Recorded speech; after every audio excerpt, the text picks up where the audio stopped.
Kash here. I want to thank you for watching this video. Today I'm going to talk to you a little bit about a concern for many of you wanting to know exactly, how much calories I should be consuming, how much of an emphasis I should be putting on calories, and, really, is there good or bad calories? Which should I be doing? Should I just worry about the number? Should I worry more about the food? So I want to kind of touch on a little bit of things about calories in regards to calories that can kind of better put you in a better direction going forward. So number one thing I really want to touch on is that all calories are not created equal. I don't care who tells you otherwise, it is simply not true. Please show me the science on this, okay?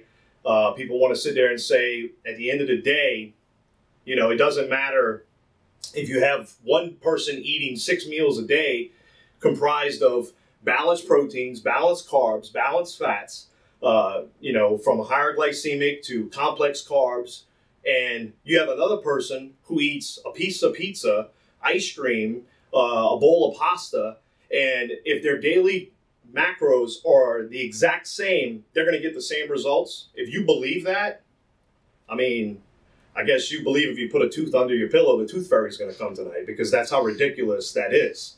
And I'd like for someone to really show me consistent science, not one person that's done it, because a dead clock is right twice a day, okay? I can pull a diet out of a magazine and give it to 100 people, and I'm sure 5 to 10 of them, it will probably work. But let's talk about the 90 to 95 that it didn't work. I saw a post the other day, kind of cracked me up, that somebody said that there was science proving that eating 5-6 meals a day is actually bad for you, that 1 or 2 meals a day is better. Well, that's ridiculous, because if you think about it, let's take it to a whole nother level.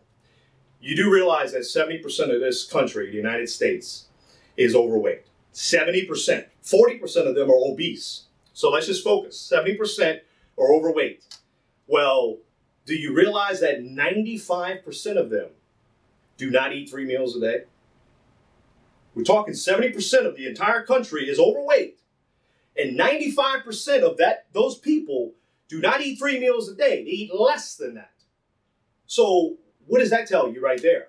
Their metabolism is shut down because they're only eating 1 or 2 big meals a day. Some of them don't even get to 2,000 calories. It's not that their calories are through the roof. It's that their metabolism is shut down because they're not eating enough frequent balanced meals through the day to keep the metabolism rolling, okay? So, that kind of tells you right there, common sense, that tells you right there that eating more meals throughout the day, your body knows that it's going to be fed again, so it keeps on burning. When you're only eating 2 meals a day and you're going basically 10, 12 hours in between meals, say if your last meal is at 6 p.m.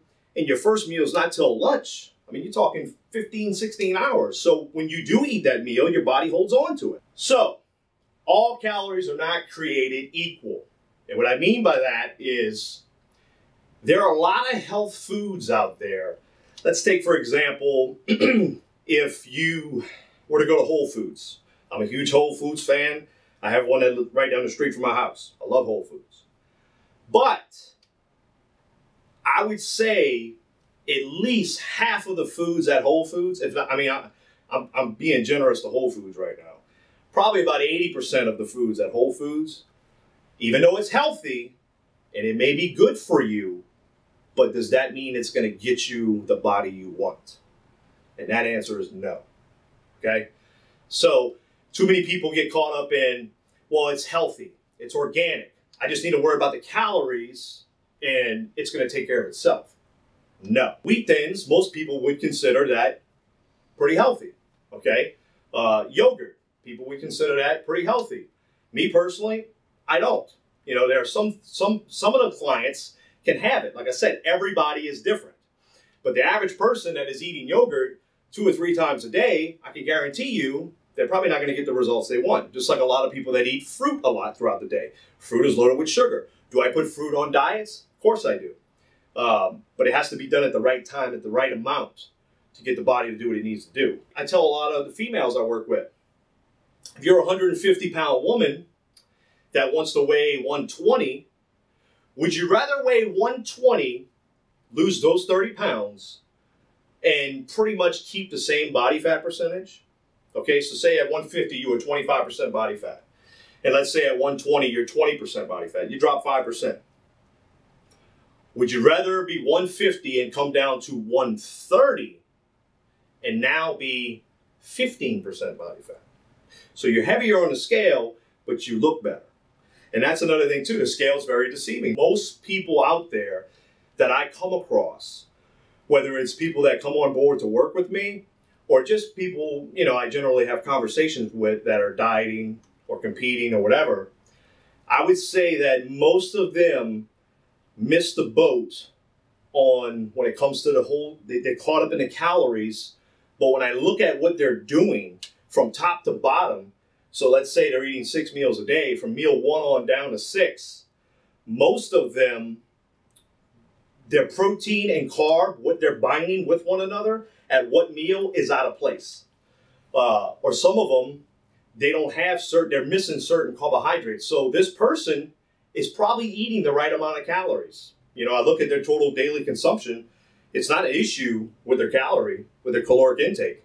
It's not an issue with the amount of protein they're getting in. It's not an issue with the amount of carbs they're getting in, the amount of fats they're getting in. It's an issue with the timing of the meals, what they're getting in at what time. I can take the same person, okay, and have 3 different diets, okay? All 3 diets have the same grocery list, okay? All 3 diets have the same daily caloric intake. And we'll take it one step further. All 3 diets have the same amount of protein, carbs, and fats, percentages, entirely the same. The only difference is the 3 diets, the food placement is all over the place. I can guarantee you that I could design one of those diets to make someone lean up at an accelerated rate. The same person, I could move things around and actually make them probably stall to where they're really kind of, in a plateau. And then I can move stuff around to actually make them regress. Now remember what I just said. All 3 diets have the same daily caloric intake. And they have the same grocery list. So it's not like I'm comparing apples to oranges here saying, well, they both had 2,000 calorie diets and they both had the same protein, carbs, fats, but the food sources are completely different. That's not what I'm saying. I'm taking it that next step further, telling you that the foods are the same. So if that's the case, and it's that critical, you obviously know that if you're not eating the right foods, then really the daily calories is not going to get you there. Now, if you're somebody out there who is starting from scratch, okay, say you haven't been dieting, you haven't been exercising, or you may have been exercising, but you haven't been dieting. And your question is, Kash, how do I know how many calories I should be consuming? Because, yeah, am I sitting here saying calories don't matter? That is not what this video is about. I'm not going to sit here and tell you, just eat the right foods. It doesn't matter how much you're eating it. That's not the message I'm presenting to you. I'm saying that, if you go over your caloric intake by 100 calories, but if you're eating the right foods, don't stress out about it. Because if anything, your metabolism changes day to day, even on a weekly basis, because the more muscle you gain, the more food you feed yourself, your body speeds up more and more. So even if you're at 100 surplus today than you were yesterday, that's not necessarily a bad thing if you're eating the right foods. So back to what I was saying. If you're starting from scratch and you have no idea, all this confuses you when it comes to dieting, getting lean, getting the best body you want to have, if you're confused by this, there's a couple ways people go about doing it to find that baseline. For you out there who obviously don't work with a coach, who don't work with me, if you're starting from scratch, I would basically take the last 3 days of whatever you ate. I don't care if it's pizza, if it's burgers, if it's chicken on every meal, fish on every meal, steak on it, whatever it is. You need to take what you do. So say if today was, say, Friday, okay?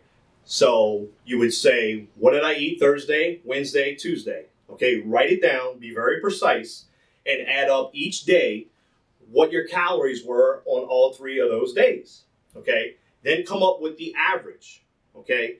So now you have your average caloric intake from eating sporadically, not eating healthy, and replace those meals with obviously healthier foods. You should be eating protein on every single meal, whether it's a protein shake or if it's actual chicken or steak or fish or whatever. Protein is the number one thing. At the same time, you don't want to have too much of it, because too much protein, you know, like if you're a woman who's 150 pounds, you shouldn't be taking in 40 to 50 grams of protein per meal, you know, throwing your protein intake over 200 grams a day. That's ridiculous. You're going to waste half of that, and you're putting too much of a strain on your kidneys. The rest of the day needs to be, you know, consistent of balanced carbohydrates and also fats. Carbs, obviously, more geared towards the morning, midday, and afternoon.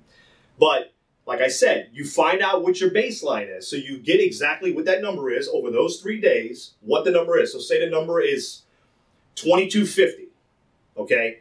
So now what you can do, you can even start out at 2,000 calories. Number one, you know you're at 250 calories less than what you were doing eating poorly, and now you replaced it with healthy foods, okay? So now over the first week, pay close attention and be very precise on what happens, okay? How you feel, number one, energy-wise, your energy should definitely go up, okay?